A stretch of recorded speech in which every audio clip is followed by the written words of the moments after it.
আসসালামু আলাইকুম। যে সুন্দর দৃশ্যটি আপনারা দেখতে পেলেন এই মুহূর্তে, সেই দৃশ্যটি এখন আমরা আঁকার চেষ্টা করব। তো দেখেন আমি কিভাবে কত সহজে সেই দৃশ্যটি এঁকে ফেলি। আমরা সুন্দর করে একটি সামান্তরিক আকৃতির শেপ দিয়ে দেবো। দিয়ে দেওয়ার পরে সামান্তরিকের যে উপরে মাথাটা আছে এটাকে নিচের দিকে টেনে দিলাম। দেওয়ার পরে সেখান থেকে ডাবল করে আরেকটা নিচের দিকে টেনে দিলাম। এতে করে চালের যে বাড়তি অংশটা সেটা কিন্তু দেখা যাচ্ছে। এখন আমরা ঘরের আরও নিচের দিকে দুইটা দাগ টেনে নিয়ে, তিনটে দাগ টেনে নিয়ে আমরা ওই দাগগুলো আবার লাগাই দিয়ে এখন একটা ঘরের আকৃতি করে ফেললাম। জানলা আট করলাম, দেখলেন কত সহজে আমরা জানলা আট করতে পারি। এখন দরজা আট করতেছি, দেখেন দরজা তিনটে দাগ দিয়ে মাঝখানে একটা দাগ দিয়ে দিলাম দরজার দুইটি পাল্লা, সেই পাল্লাটি বোঝার জন্য। এখন নিচের ঘরের যে ধারি বোঝানোর জন্য আমরা নিচে দাগটা ডাবল করে দিয়ে দাগ টেনে নিলাম। এখন এখানে আমরা একটি খেরের পালা তৈরি করব। দেখেন খেরের পালা আঁকতে কিন্তু খুব সহজ।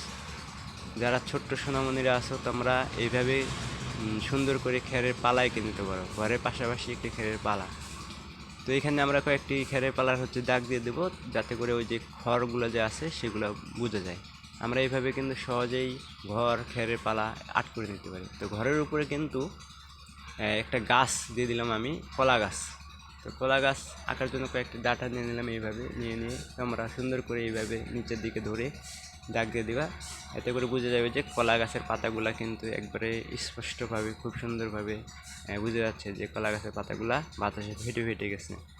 তো এইভাবে কিন্তু তোমরা ঘরের উপরে এই যে কলা গাছের পাতা ইত্যাদি আর্ট করতে পারো।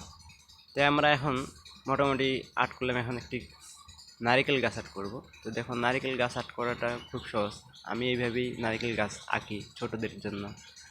এইভাবে তোমরাও কিন্তু নারিকেল গাছ আর্ট করতে পারো। তো নারিকেল গাছ আঁকার পরে আমরা দূরের যে দৃশ্যটি আছে সেই দৃশ্যটি ফুটিয়ে তুলব। সেই দৃশ্যটি আঁকার জন্য আমরা একটা দাগ দিয়ে নিলাম। তারপরে ঝিরি করে এইভাবে গোল গোল করে দিলে দূরের যে গাছপালাগুলো আছে সেগুলো বোঝা যাবে। এখন নারিকেল গাছের আমরা পাতাগুলো আর্ট করব। নারিকেল গাছের পাতা আর্ট করার জন্য এইভাবে আমরা কয়েকটি দাগ দিয়ে দেবো, একটু বাঁকা করে দিয়ে তারপরে দেখো নিচের দিকে ওইটা সবার উপরে মাথার পাতাটা, তারপরে ঝিরি করে নিচের পাতাগুলো এঁকে নিলাম। এইভাবে কিন্তু আমরা সহজেই একটি নারকেল গাছ এবং নারকেল গাছের পাতা এঁকে নিতে পারি। দেখো খুব সুন্দর কিন্তু একটি নারকেল গাছ বোঝা যাচ্ছে যে নারকেল গাছ দিয়ে দিলাম আমি। তো এইভাবে কিন্তু তোমরাও যদি একটু একটু করে ফলো করে আঁকতে চাও, তাহলে কিন্তু এইভাবে তোমরা সহজেই একটি সুন্দর দৃশ্য ফুটিয়ে তুলতে পারবে তোমাদের পেন্সিল দিয়ে খাতায়।